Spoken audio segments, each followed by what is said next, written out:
Both of these rows of plants were planted at the exact same time. As you can see, there's very different amounts of growth. The front row here was planted in soil. The back row was planted using the Kratky method.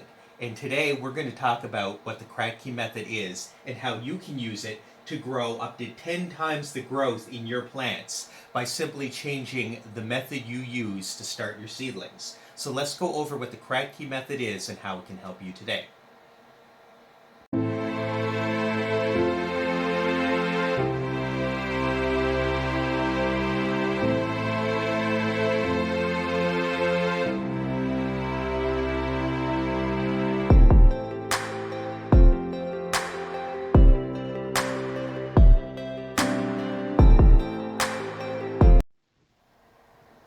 The Kratky method is a simplified hydroponic technique for growing plants. It may be the simplest method there is for those who want to grow plants hydroponically. The Kratky method requires no pumps, no electricity, and no soil. It requires literally no maintenance after setup.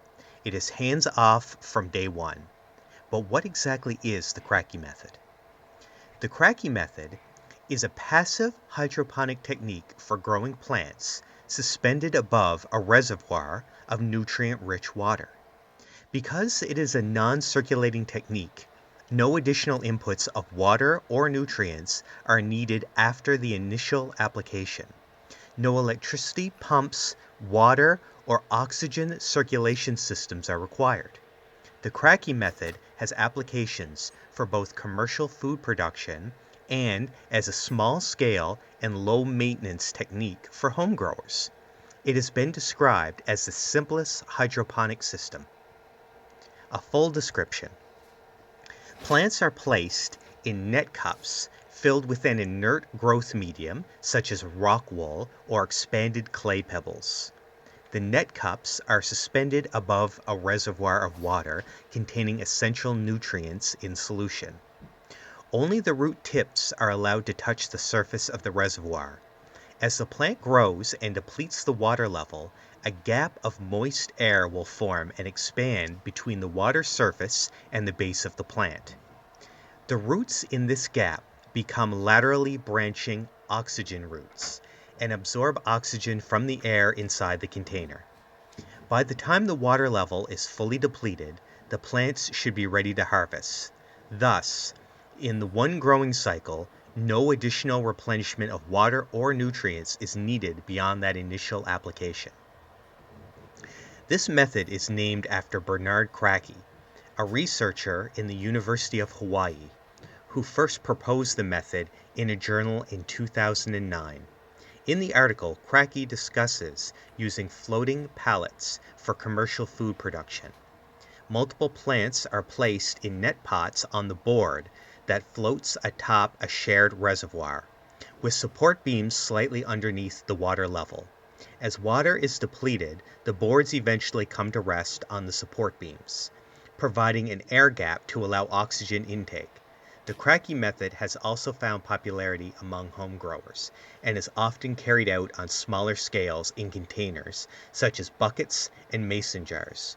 The technique is designed for leafy vegetables that do not consume large amounts of water, so that water supply does not need to be continually replenished.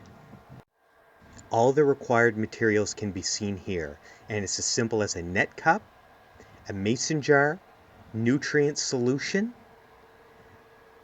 a method for blocking the sunlight out of your jar, which typically consists of a black stocking or sock to put the mason jar in, and some form of medium such as clay pebbles. Nothing else is required.